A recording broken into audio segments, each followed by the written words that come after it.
What's up, Womack Nostalgia? Dave here, the review of Mufasa the Lion King, the new prequel follow-up to 2019's The Lion King from Jon Favreau. Of course, The Lion King 2019 is currently the 10th highest grossing movie of all time, $1.6 billion at the box office. Part of the reason 2019 is like the ultimate box office year that'll never be replicated.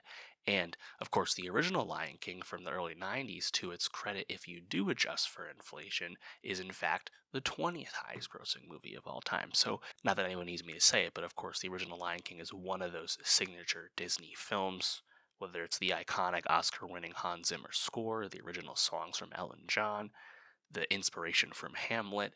This is something that has stood the test of time. And the remake, the quote live action remake, the photorealistic animated remake from 2019, that success says a lot about the legacy of the original. Now, did anyone even need the one from 2019? Of course not. We are all in agreement at that. That was also a film I did not like at all, to be honest. I thought Lion King 2019 was vastly inferior to the animated version for a lot of reasons. One, I thought the voice work was pretty poor from some high profile people like Don Glover and Beyonce. I didn't really care for it. When you have iconic turns from James Earl Jones as Mufasa, Jeremy Irons as Scar, it's hard to have the same feeling when someone else does that. More than anything, though, I thought the photorealistic animation, using the real looking animals, just did not work because those animals, real life animals, cannot emote with human speech the way traditional animation can, and it just did not have the same feeling. And I think back to, of course, the iconic death of Mufasa scene, and that just did not land at all in 2019.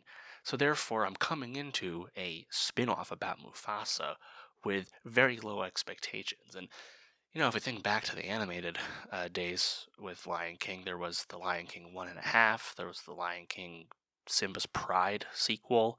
So but those were of course direct to video back when that was a thing.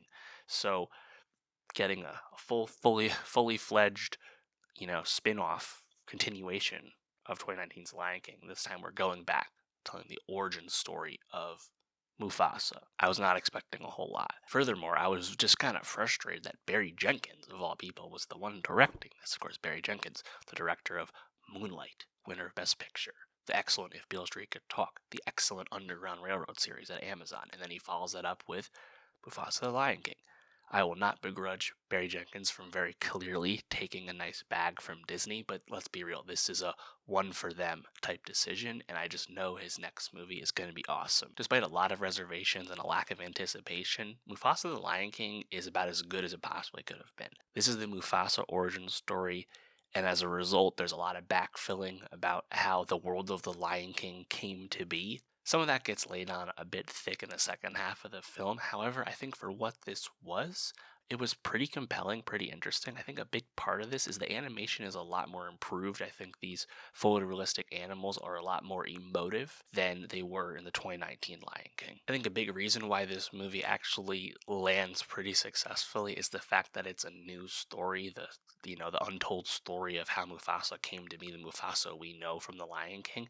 We're not directly comparing it to the iconic original Lion King the way we were in 2019. Of course, the ceiling is low on this movie. It's not super creative. There's nothing super surprising about it, but I did find myself pretty entertained for what this movie was. Of course, Mufasa the Lion King, it does a ton of the stuff that we often joke about prequel movies doing. Think of like Solo, a Star Wars story. How did Han Solo get his name? Not something anyone was really asking, right? On that line of thinking, we now know how Mufasa meets Sarabi, Rafiki, Zazu, Scar. We know how Rafiki gets his staff. We know how Mufasa comes to find Pride Rock and Rafiki finds his tree. All those things we weren't really thinking about and wondering about, but now we know the answer to. And I think a lot of that stuff doesn't really land all that well. To me, the most interesting stuff about this is really the first half of the movie, where you have Mufasa separated from his pride. And we come to understand that there's like all these like various almost like rogue prides, and it's not just this one happy kingdom the way it was presented in the original Lion King.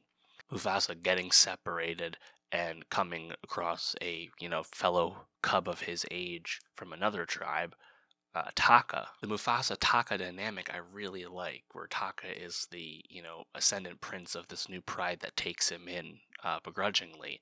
But Mufasa clearly is like super goated. He's just a great hunter. He has a great sense of smell. He's super capable. He's a good fighter. All those things that Taka is not.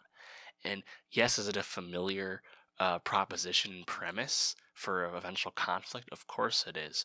But I did think it was pretty effective. Eventually, once they get on the run with the outsider characters who are amusingly all white furred lions, they're very easy to identify as the bad lions.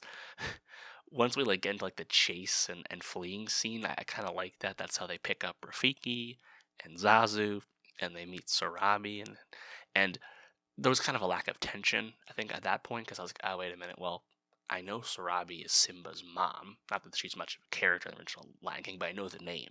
So therefore, when they present that Taka is in love with Sarabi, kind of out of nowhere, not really developed at all, I'm like, well, I know now how this is going to go, and that's going to be the wedge. And I think the villain turn, the betrayal from Taka to the rest of the group comes across as very abrupt. Like all of a sudden he's talking in a more sinister voice to the outsider leader. Like I just didn't see that coming. I don't think that was really paid off too well. But I think even before that happens, you have a sense that Taka is in fact Scar. And then we learn about how Scar gets his scar, as well as why him and Mufasa have fallen out.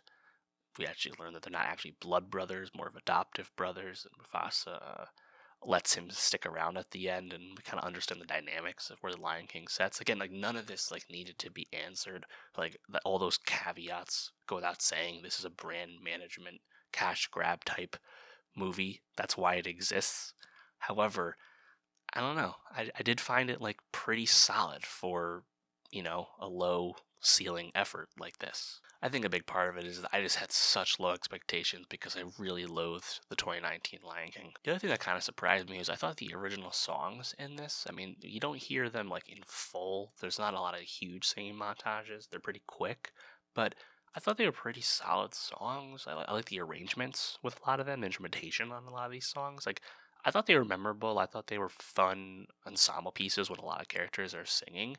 I think these are better songs than the Moana 2 songs, which have been pretty universally dragged since Moana 2 came out a month ago. Are these songs as good as the Elton John songs from 30 plus years ago? Obviously not, but, they're solid. I think they fit the movie well. But yeah, let me know, what did you think of Mufasa the Lion King? Were you pleasantly surprised like me? Either way, let me know why. And for more movie reviews, subscribe, and I'll see you next time.